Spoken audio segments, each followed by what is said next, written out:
qu'au Maroc, les stades sont tenus, la rue est tenue, les gens, les supporters, qu'ils soient marocains ou pas, font la fête dans le respect de leur public, des lois, des personnes et des biens.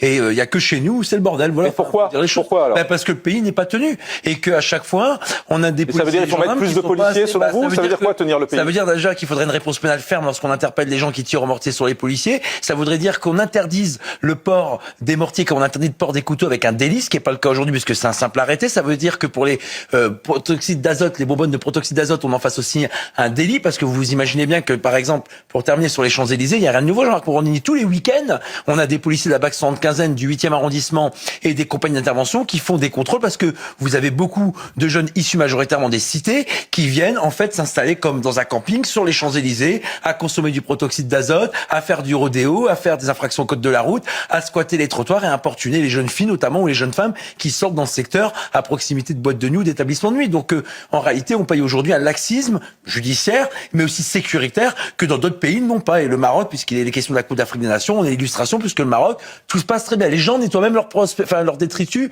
et les objets qu'ils laissent dans les stades. Vous imaginez quand même. J'ai lu d'ailleurs qu'il y a